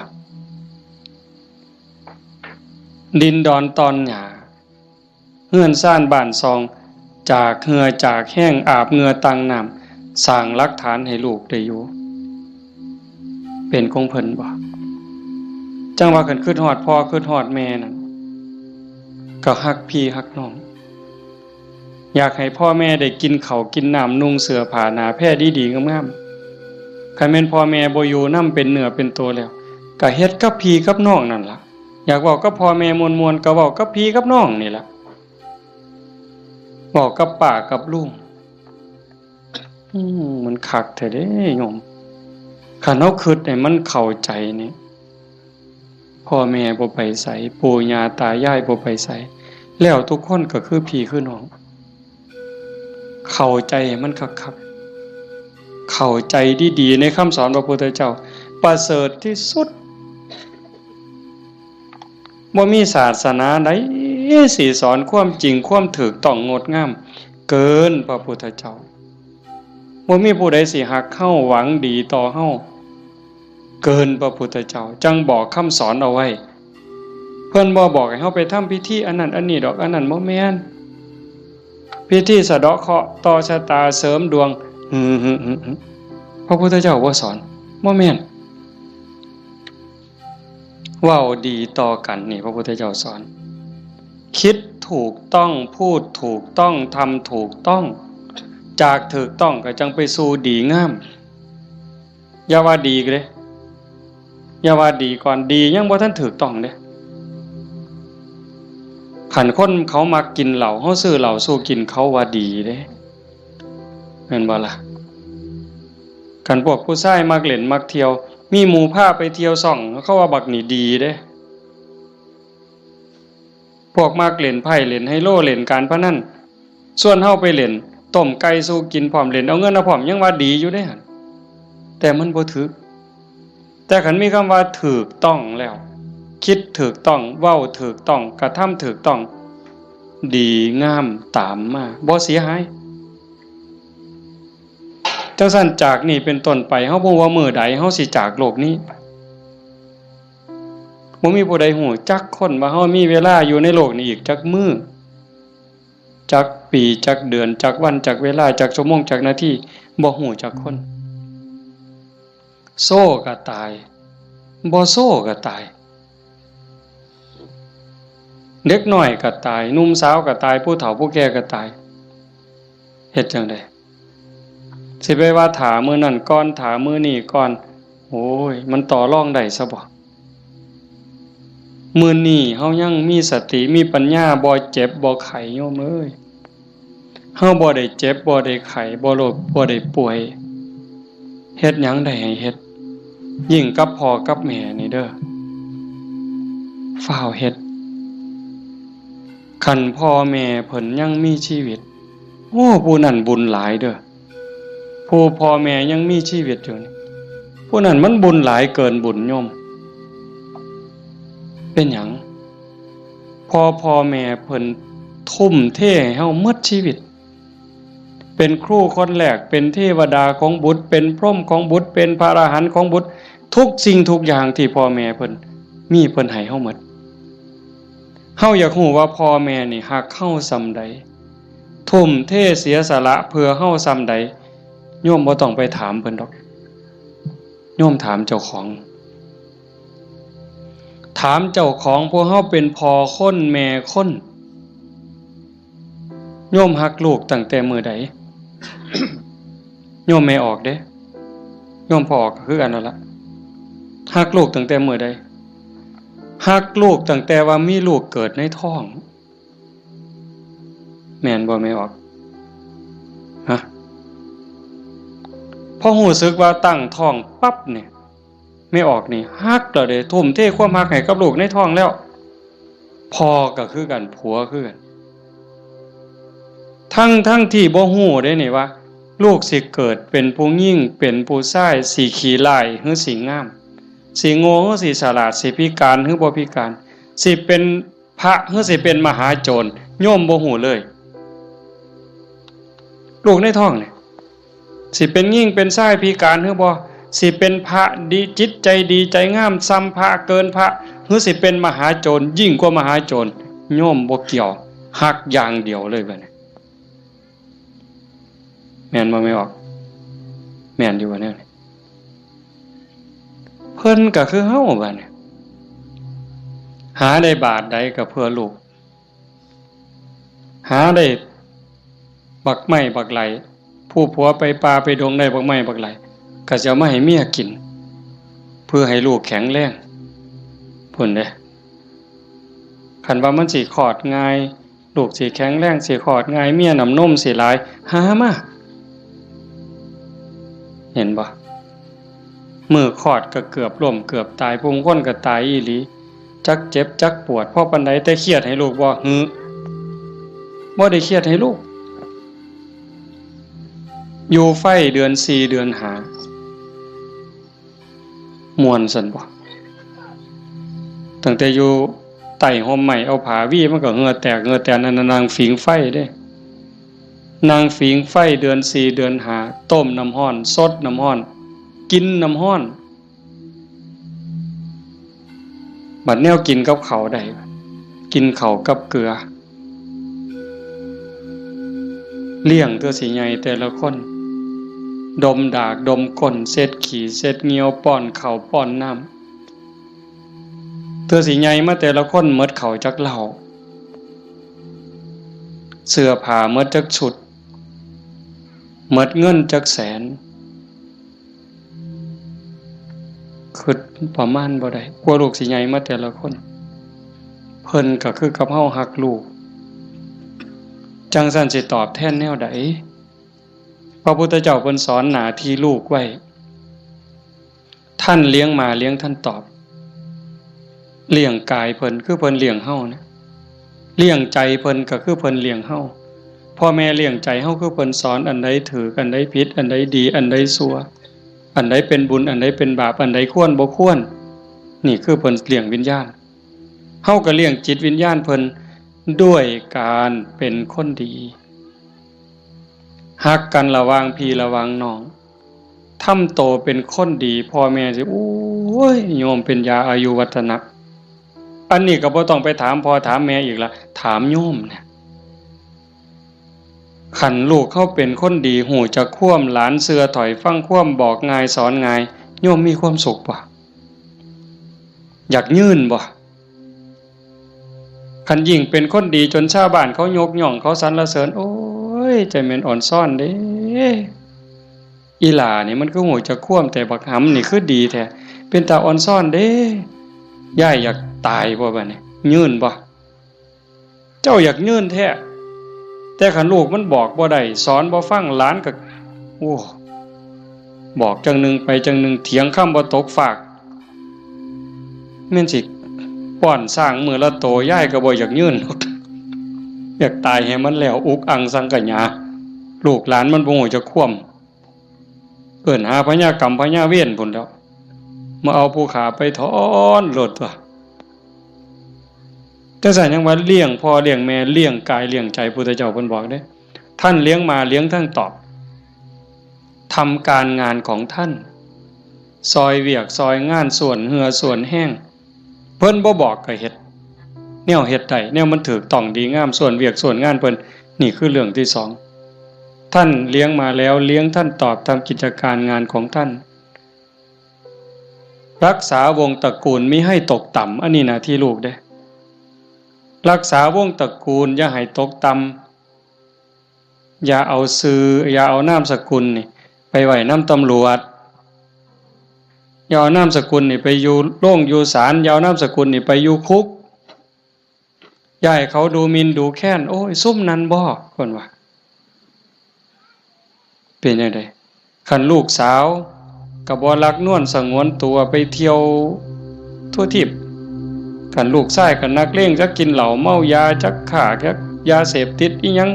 ลักศกจกหอขาคนตีคนนี่รักษาวงตระกูลบ่ได้คนเขาก็ดูถูกดูหมิ่นดูแค้นพ่อแม่ปู่ย่าตายายขายหน้าขายตาลูกติดคุกพ่อแม่ก็ติดนำติดบ่ไม่ออกว่าโตอยู่นอกคุกแต่ใจไปอยู่คุกคันลูกบวชพ่อแม่ก็บวชนำพุ่นโตอยู่ทงพุ่นแต่ว่าใจอยู่วัดเห็นบ่รักษาวงตระกูลมิให้ตกต่ำอย่าให้เขาดูหมิ่นดูแค้นให้เขาดูทุกข์ทำตนให้สมควรแก่การรับทรัพย์มรดกคันเฮาเป็นคนดีมีศีลมีธรรมขยันมันเพียรทำมาหากินพ่อแม่ทั้งหลายเพิ่นสิแพงฮอดเวลาอันสมควรหาผัวหาเมียให้แบ่งทรัพย์สมบัติให้หวังเพิงให้ลูกแล้วพ่อแม่ก็สำบายใจแต่คันแม่นเหล้าก็กินเลขก็เล่นเมื่อซุแนวฮอดหมากัดกันก็ลงก็สะเว้าเลยหมากัดกันกูเอาตัวแดงเด้อเพิ่นว่ามันนั่นว่ากูเอาตัวด่าง บ่าใหญ่แล้วเพิ่นเอาไปว่าไปนั่งอยู่ข้างทางรถคันนั้นมึงว่าเลขสุดท้ายมันเป็นตัวขี่กับตัวคู่ยังว่าอยู่สมองมีแต่การพนันบ่ต้องเว้าถึงบังไฟเลยตายแซ่นี่คันลูกเป็นคนขยันมันเพียรบ่ยุ่งเกี่ยวกับการพนันบ่ยุ่งเกี่ยวกับยาเสพติดมีความกตัญญูรู้คุณหาอยู่หากินได้ก็ไปส่งพ่อส่งแม่ฮักพี่ฮักน้องพ่อแม่ภูมิใจเลยทำตนให้สมควรแก่การรับทรัพย์มรดกอันสุดท้ายเมื่อท่านล่วงลับไปแล้วทำบุญอุทิศให้ก็คือเอาเฮ็ดมื้อนี้เพิ่นจากไปแล้วเขาก็ทำบุญอุทิศหาทำบุญเพื่ออุทิศแปลว่าให้ทำบุญให้พ่อให้แม่ให้ปู่ย่าตายายบรรพบุรุษโยมให้เข้าใจว่าพ่อแม่ปู่ย่าตายายเฮาบ่แม่นแต่ปัจจุบันเฮาเกิดมาเป็นหลายกว่าล้านชาตินะโยมพ่อแม่เฮาก็หลายกว่าล้านคนบางคนอาจสิอยู่นรกบางคนอาจอยู่เปรตบางคนอสุรกาย บางคนเกิดเป็นสัตว์เดรัจฉานบางคนเกิดเทวดาบางคนเกิดเป็นพรหมจังสันเฮาก็อุทิศบุญไปให้โอ้ชาโนดโสนีพราหมณ์นี่ไปถามพระพุทธเจ้าขันโยมปวดขากับพริกเด้อแต่มาอยากให้มันได้ประโยชน์ได้หลายมันเพราะมีแห้งเบากับเบาจริงๆหนังมานำรดอยากนอนเมื่อยกูสิเทศได้บ่น้อมาเห็นญาติโยมเรียบร้อยมันเลยมีแห้งตายก็สร้างมันเถาะมันดีใจอะโยมอีหลีเด้บ่แม่นปากหวานเนี่ยมันอยากเห็นจังซี่แหมคันเป็นแนวนี้ประเทศไทยมันก็อยู่ได้ชาโนดโสนีพราหมณ์นี่เพิ่นทำบุญดูๆทำบุญบ่อยๆแต่ทำนอกศาสนาดอกบางเทื่อก็ทำในพุทธศาสนาบางแล้วก็บ่ทันเข้าใจหยังหลายไปกราบทูลถามพระพุทธเจ้าข้าแต่พระองค์ผู้เจริญข้าพระองค์ทำบุญบ่อยๆเฮ็ดบุญบ่อยๆแล้วอุทิศให้กับญาติที่ล่วงลับอยากรู้ว่าญาติของเก่ากับผมนี่สิได้บุญบ่พระพุทธเจ้าเพิ่นบอกว่าดูก่อนพราหมณ์มันแล้วแต่ฐานะแล้วแต่ฐานะนั้นแนวใดเพิ่นก็เลยขอให้พระพุทธเจ้าอธิบายให้ฟังพระพุทธเจ้าว่ามันก็มีหลายองค์ประกอบแห่งเด้1ล่ะญาติของเฮาที่ตายจากไปเขาไปไสคันไปตกนรกก็บ่ได้ทันทีนรก457หลุม457ขุมเนี่ยนรกพ่อแม่เฮาไปตกนรกก็บ่ได้ทันทีมีแต่การทรมานสิได้ก็ย้อนเพิ่นฮู้เรื่องแล้วก็อนุโมทนาสาธุด้วยความยินดีก็จังสิได้2คันไปเกิดเป็นเปรต12ชนิดได้บุญทันทีที่รอคอยอยู่นำเฮานี่ถ้าเอาทันทีนี่ปรตโตปชีวี1 12นี่ได้1แต่อีก11ต้องรอคอยได้รู้เรื่องรู้ราวอนุโมทนาสาธุจังได๋อสุรกายคือกันสัตว์เดรัจฉานเป็นหยังแน่ล่ะนั่นเฮาอยู่นั่นก็พ่อแม่เฮาคือกันผัวเมียเฮาคือกันชาติหนึ่งภพหนึ่งบ่เว้าเล่นได้โยมเขาบ่ได้เลยนะฮู้เรื่องบ่เนี่ยเฮาว่าเอากวดน้ำรับพรหมอหน่อยมันสิตั้งใจรับพรนำเฮาบ่บ่ฮู้เรื่องเด้กินนู่นฮู้บ่แมงไหม้ฮู้บ่ปูปลาฮู้บ่แล้วบ่ฮู้ได้บ่ได้เด้นี่เขากินหยังก็กินอาหารของเขาเทวดาล่ะขันเขาหูสาบอนุโมทนาเขาก็ค่อนข้างจะหูได้พรหมก็คือกันสุดท้ายก็สอบไปพุทธเจ้าเพิ่นบอกว่านอกจากญาติที่ล่วงลับจากไปแล้วอยู่ในภพภูมิที่สมควรได้ทันทีเขาได้แล้วอีกอย่างหนึ่งของที่ทำบุญเป็นบุญบ่ขาเขามาบ่ลักมาบ่คดโกงมาบ่ในขณะที่ให้ก่อนให้หลังให้เจ้ามีความยินดีเจ้ามีศรัทธามีความภูมิใจจริงบ่พุ่นเด้แล้วผู้รับทานเจ้าเป็นไผมีศีลบ่มีธรรมบ่เพิ่นก็จังไล่มาตั้งแต่สัตว์เดรัจฉานตมาเทศน์ดูๆโยมฟังในวิทยุก็สิได้ยินมันได้บุญอยู่ดอก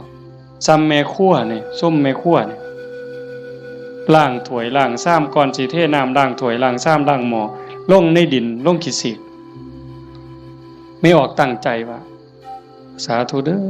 น้ำล้างถ้วยล้างซ้ำเนี่ยมันมีรสชาติอาหารปนไปกับน้ำซึมลงไปในดิน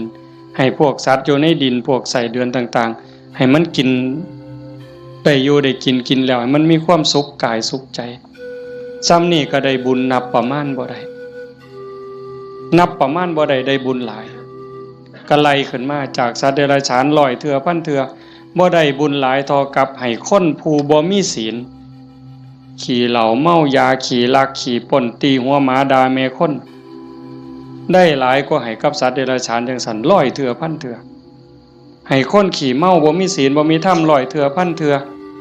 บ่ได้บุญหลายเท่ากับให้ผู้มีศีล5เทื่อเดียวเห็นบ่บัดนี้เป็นหมากเป็นผลแล้วเด้ให้กับคนมีศีล500เทื่อพันเทื่อบ่ได้บุญหลายเท่ากับให้คนมีศีล8 แม่ขาวพ่อขาวแม่ชีเทื่อเดียวให้ผู้มีศีล800เทื่อพันเทื่อบ่ได้บุญหลายเท่ากับให้เน้นผู้มีศีล10เทื่อเดียวให้เน้นมีศีล10ร้อยเทื่อพันเทื่อบ่ได้บุญหลายเท่ากับให้พระผู้มีศีล227เทื่อเดียวให้พระผู้มีศีล227ร้อยเทื่อพันเทื่อบ่ได้บุญหลายเท่ากับให้นักบวชนอกศาสนาที่เขาข่มกิเลสได้ให้นักบวชนอกศาสนาร้อยเทื่อพันเทื่อที่เขาข่มกิเลสข่มราคะได้บ่ได้บุญหลายเท่ากับให้พอออกไม่ออกเฮาผู้มีศีล5ก็ตามศีล8ก็ตามที่บำเพ็ญประพฤติปฏิบัติหวังเป็นพระโสดาบันเทื่อเดียวไล่บัดนี้จากโสดาปัตติมรรคไปสู่โสดาปัตติผลสกิทาคามีมรรคไปสู่สกิทาคามีผลสติคามีผลไปสู่อนาคามีมรรคอนาคามีผลจากอนาคามีมรรคอนาคามีผลร้อยเทื่อพันเทื่อก็บ่ได้บุญหลายเท่ากับให้อรหันตมรรคคือผู้ปฏิบัติเพื่อเป็นพระอรหันต์เทื่อเดียวอรหันตมรรคร้อยเทื่อพันเทื่อก็บ่ได้บุญหลายเท่ากับให้อรหันตผลคือผู้สำเร็จอรหันต์แล้วเทื่อเดียวให้พระอรหันต์ร้อยเทื่อพันเทื่อก็บ่ได้บุญหลายเท่ากับให้พระปัจเจกพุทธเจ้าเทื่อเดียวพระปัจเจกพุทธเจ้าตรัสรู้คือพระพุทธเจ้าเก่งคือกันหมดผิดอย่างเดียวคือสอนบ่เป็นตรัสรู้เองโดยชอบบางครั้งบางคราวนี่อยู่นำกันเป็นพันเป็นหมื่นได้โยมแต่ว่าสอนบ่ได้ตั้งศาสนาบ่ได้สร้างบริวารมาให้กับพระปัจเจกพุทธเจ้าร้อยเทื่อพันเทื่อบ่ได้บุญหลายเท่ากับให้พระสัมมาสัมพุทธเจ้าเทื่อเดียวพระสัมมาสัมพุทธเจ้าคือพระพุทธเจ้าเฮานี่ล่ะเจ้าชายสิทธัตถะมาเป็นพระพุทธเจ้านี่เพิ่นสอนคนตั้งศาสนาได้ให้พระสัมมาสัมพุทธเจ้าร้อยเทื่อพันเทื่อบ่ได้บุญหลายเท่ากับให้สงฆ์ให้คณะสงฆ์ที่มีพระพุทธเจ้าเป็นประธานเห็นบ่ให้สงฆ์ที่มีพระพุทธเจ้าเป็นประธานร้อยเทื่อพันเทื่อก็บ่ได้บุญหลายเท่ากับสร้างวิหารเทื่อนึงสร้างวิหาร100หลังพันหลังถวายพระพุทธเจ้าก็บ่ได้บุญหลายเท่ากับให้ธรรมะสอนธรรมะเห็นบ่นี่อาตมาได้บุญหลายอยู่เดี๋ยวนี้ที่อาตมาบ่ตายนี่มันก็ย้อนบุญตัวนี้เด้ให้ธรรมะเป็นฐานชนะการให้ทั้งปวงอาตมากำลังเว้าธรรมะบอกธรรมะให้ธรรมะแล้วเจ้าภาพ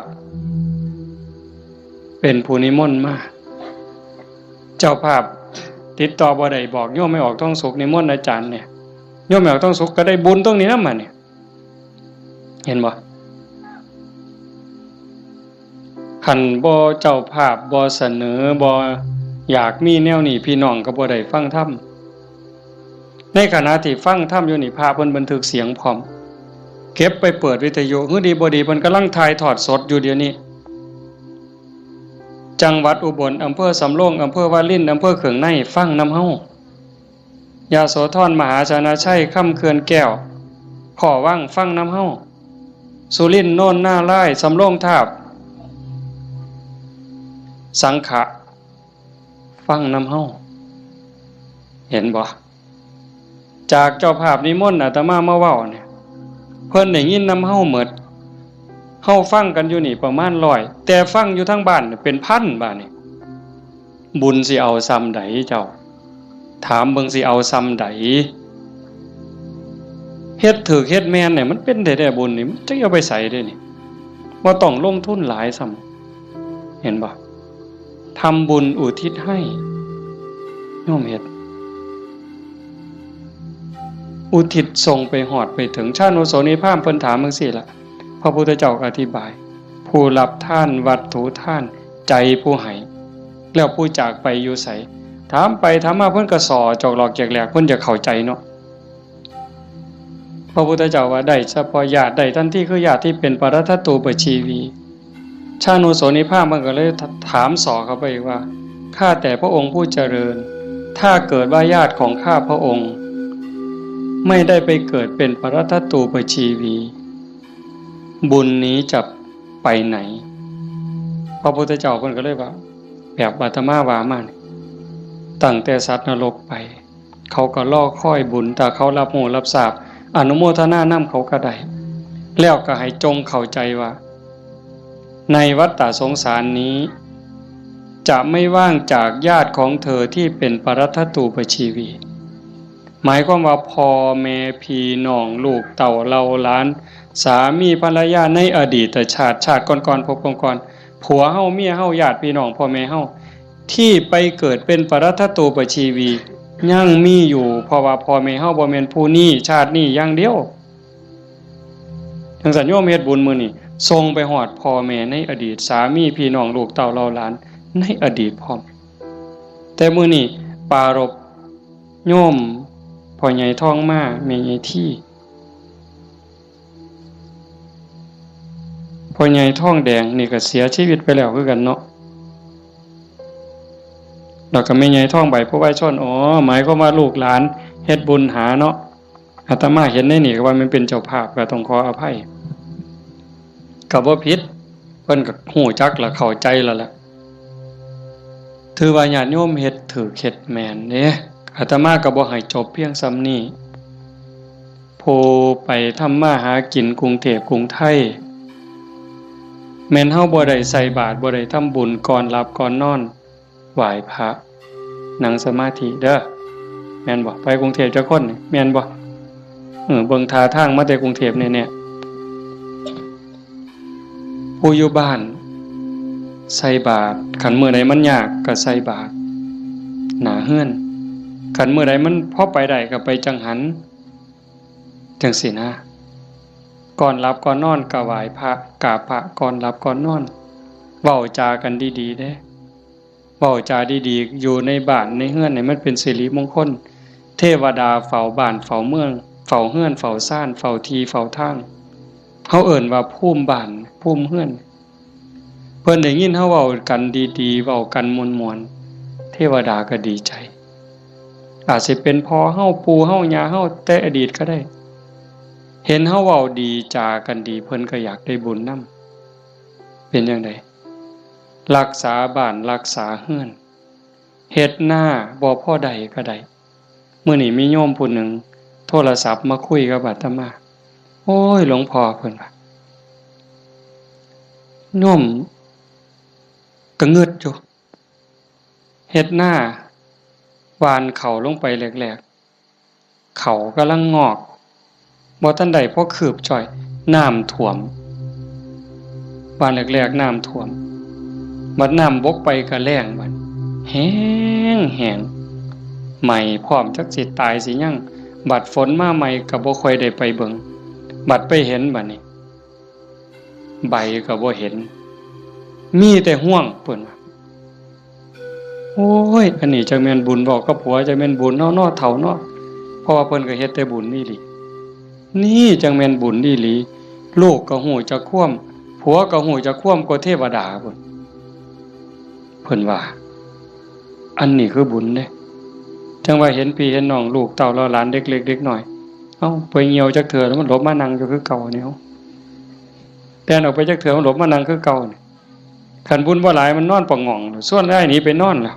ไปเบิ่งโทรทัศน์แล้วนี่คือบุญหลายเด้อพากันเลี้ยงลูกเอาศีลเอาธรรมเลี้ยงฝากโยมจักหน่อยยากก็อดเอาลำบากก็อดเอาอดเว้าดีอดคิดดีอดทำดีกับพี่กับน้องกับบ้านกับเมืองไปอยู่ไสก็อย่าสร้างปัญหาคันเฮาเป็นคนมีศีลมีธรรมอดกันจักหน่อยความรักความเมตตาก็เกิดแผ่เมตตาดูๆเด้หวังว่าในใจนี่ตั้งความรู้สึกในใจว่าทุกคนคือพี่คือน้องแล้วก็แม่นอีหลีซ้ำยังเว้าแต่ตอนต้นพระพุทธเจ้าเว้าซ้ำได้ว่าในวัฏฏะสงสารนี้ไม่มีใครเลยที่ไม่เคยเป็นพ่อเป็นแม่เป็นพี่เป็นน้องเป็นญาติร่วมสายโลหิตเป็นสามีภรรยากันมาก่อนทุกคนนั่งอยู่นี่แม่นหมดจังซั่นสิเครียดให้กันเฮ็ดหยังสิสร้างกันเฮ็ดหยังเอารัดเอาเปรียบกันเฮ็ดหยัง อีกบ่โดนก็สิไปไผไปมั่นแล้ว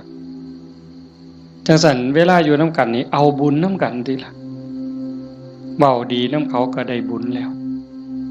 คิดดีต่อเขาก็ได้บุญแล้วเฮ็ดดีทำดีต่อเขาก็ได้บุญแล้วเอาบุญน้ำกันอย่างอาตมาเบามันบ่จบว่างั้นเฮ็ดดีก็พอกับแม่พ่อแม่มีผู้เดียวในปัจจุบันคันเพิ่นตายนี้จากแล้วอยากเฮ็ดดีน้ำเพิ่นก็บ่ได้เฮ็ดอยากเว้าดีน้ำเพิ่นก็บ่ได้เว้าอยากหาข้าวแซ่บๆให้เพิ่นกินก็บ่ได้จังสั่นอยากให้เพิ่นกินหยังก็ให้เพิ่นกินซะอย่าจะไปจุดเทียนซะก่อนจังเอิ้นกินเด้บ่ได้กินเด้นั่นอยากเว้าดีๆน้ำเพิ่นก็เว้าตอนเพิ่นได้ยินอย่าจะจุดธูปเพิ่นอีแม่เอ้ยฟังเทศเด้อพี่บ้าแนวนั้นบ่ทันคิดว่าเพิ่นเซ็ดขี้เฮาจักเถื่อจำบ่ได้มื้อนี้ถามโยมว่าผู้ใดท่านเซ็ดขี้ให้พ่อให้แม่เนี่ยแล้วเพิ่นอาบน้ำเซ็ดเนื้อเซ็ดตัวให้เฮาจักเถื่อถามโยมว่าเซ็ดให้เพิ่นจักเถื่อแล้วคือกันป้อนข้าวป้อนน้ำเพิ่นป้อนเฮาจักเถื่อเหยียดขาใส่ร้อยเอาลูกเหยียดขาไปนำแม่ลูกนี่คาแข้งนี่เนาะตีนอยู่กับตีนแม่แต่ว่าหัวหนุนเข่าย่ำเข่าปนกับกล้วยมกใบตองเหย้าจำได้อยู่บ่โยมหางซ่อนต้อยปั๊บใส่ปากต้อย4เทื่อ5เทื่อก็บ่ทันหมดอันน้อยๆนั่นหมดข้าวมกหมดเอามือจุ่มน้ำหยดป๊อกป้อนบ่ทันแล้วขี่พวดใส่ขาเครียดก็บ่เครียดจมก็บ่จมเซ้ยเห็นบ่มื้อนี้มีผู้ใดท่านได้เฮ็ดแน่อาตมาก็บ่ทันได้เฮ็ดคือกันเฮาสิเป็นหนี้บุญคุณเพิ่นส่ำใดจังซั่นเพิ่นจากไปแล้วแนวอยากเห็นแนวอยากหูสมมุติว่าจิตวิญญาณเพิ่นล่องลอยหูเห็นเฮาอยู่อยากเห็นลูกฮักกันอยากเห็นหลานฮักกันทุกข์ยากก็ซอยเหลือแบ่งปันคือพี่คือน้องอย่าใส่เฮ็ดคือบางซุ่มเนี่ยบางซุ่มนี่จูงแขนกันขึ้นโล่งขึ้นศาลจะเป็นเพิ่นเก่งหลายน้องกับอ้ายฟ้องกันบ่แล้วโอ้ยจะเป็นผีพ่อแม่สิเป็นทุกข์หลายจังว่าเฮาบ่เอาแนวนั้นเด้อมื้อนี้สมควรแก่การเวลาใส่เวลามาชั่วโมงเกือบครึ่งอะโยม25นาที26นาทีก็เห็นว่าสมควรแก่การเวลาขออนุโมทนาสาธุทุกคนทุกท่านน้อเจ้าภาพบ่อ่านก็ได้ดอกถือว่าทุกคนคือเจ้าภาพหมดมื้อนี้เฮาตั้งใจอุทิศบุญกุศลที่เกิดที่มีส่งไปถึงดวงจิตวิญญาณของโยมพ่อใหญ่ทองมาแม่ใหญ่ที่บุญชาลีโยมพ่อออกทองแดงโยมแม่ออกทองใบสาสังแล้วก็ปู่ย่าตายายญาติโกโหติกาที่ล่วงลับจากไปแล้วตั้งแต่ชาติใดภพใดเวลาใดก็แล้วแต่มื้อนี้เฮาได้ตั้งใจอุทิศบุญกุศลส่งไปถึงท้ายที่สุดก็ขออาราธนาอ้างอิงอำนาจแห่งคุณพระศรีรัตนตรัยคุณของพระพุทธเจ้าพระธรรมพระสงฆ์และอำนาจแห่งบุญกุศลคุณงามความดีที่มีทั้งหมดทั้งมวลที่ญาติโยมทั้งหลายได้สร้างได้ทำนี้ส่งไปถึงดวงจิตวิญญาณของโยมพ่อใหญ่ทองมาแม่ใหญ่ที่บุญชาลีโยมพ่อใหญ่ทองแดงโยมแม่ใหญ่ทองใบสาสังให้ได้รับหูรับทราบถ้าสามารถรับหูรับทราบได้โดยตนเองก็จงอนุโมทนาสาธุรับเอาหากบ่สามารถจะหูได้ด้วยตนเองก็ขอฝากข่าวบุญข่าวกุศลที่ลูกเต่าเราหลานญาติพี่น้องได้สร้างได้ทำทั้งหมดบ่ว่าสิเป็นการให้ทานการรักษาศีลเจริญภาวนาฟังเทศน์ฟังธรรมอ่อนน้อมถ่อมตนค้นคว้าที่ชอบค้นคว้าในสิ่งที่ชอบอุทิศส่วนบุญอนุโมทนาบุญทำความเห็นในถูกต้องถูกตรงนี้ฝากไปกับเหล่าเทพเทวดาพระนางธรณีภูมิญาณวิถีอันเป็นทิพย์จงนำข่าวบุญข่าวกุศลส่วนนี้ไปแจ้งแก่ดวงจิตวิญญาณ ของโยมพ่อใหญ่ท่องมาแม่ใหญ่ที่บุญชาลีพ่อใหญ่ท่องแดงแม่ออกท่องใบสาสังให้ได้รับโหรับทราบแล้วจงอนุโมทนาสาธุรับเอาหากว่ามีความทุกข์ก็ขอบุญกุศลส่วนนี้ทายถอนให้ได้พ้นไปจากความทุกข์หากว่ามีความสุขดีอยู่แล้วก็ขอบุญกุศลส่วนนี้จงส่งเสริมให้ได้มีความสุขยิ่งขึ้นไปสุดท้ายก็ขอให้บุญกุศลเหล่านั้นจงสะท้อนย้อนกลับมาปกปักรักษาคุ้มครองญาติโยมสุขสุขคนให้เป็นผู้มีสุขภาพกายสุขภาพจิตที่แข็งแรงอายุมั่นขวัญยืนมีความสุขกายสุขใจปรารถนาสิ่งหนึ่งประการใดหากเป็นไปโดยชอบประกอบโดยธรรมก็ขอให้ความหวังความปรารถนานั้นจงสำเร็จทุกๆประการโดยทั่วกันทุกท่านทุกคนเถิดจังไปฟังอย่าหมองมันมีของใหญ่เด้อใหญ่เด้อไปโน่นกุลมเด้อแจ้งให้ทราบปัจจัยที่ญาติโยมถวายในมื้อนี้เด้ออาตมาสิเอาเมื่อวัดส่วนหนึ่งสิไปซื้อขี้ดินได้ยินอยู่เนาะพอในวิทยุเนาะสิซื้อขี้ดินเพื่อให้บุญกับโยมพ่อใหญ่แม่ใหญ่นำนี่ล่ะอีกส่วนหนึ่งอาตมาสิเอาไปทอดกฐินปีนี้อาตมาเป็นเจ้าภาพทอดกฐินไปทอดอำเภอเสรภูมิจังหวัด101มื้อวันที่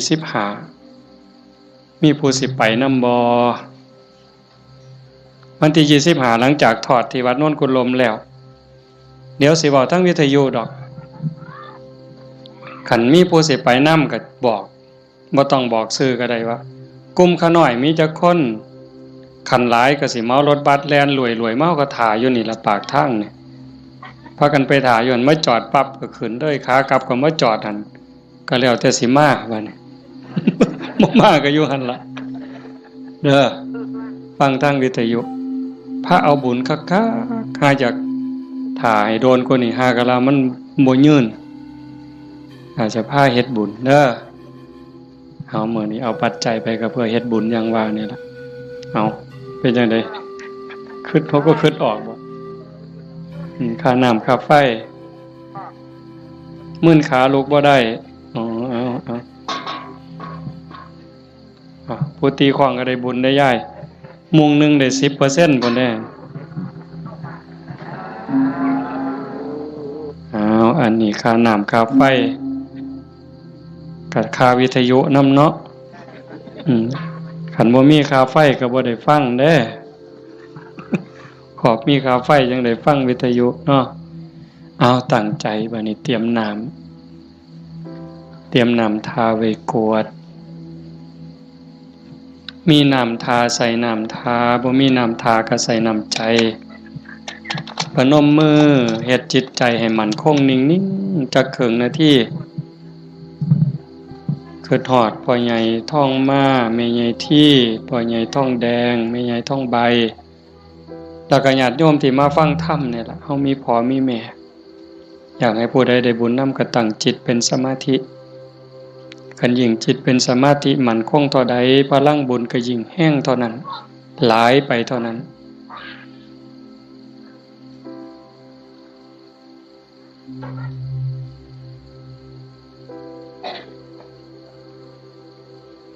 ยะถาวาริวหาปุราปาริปุเรนติสาครัง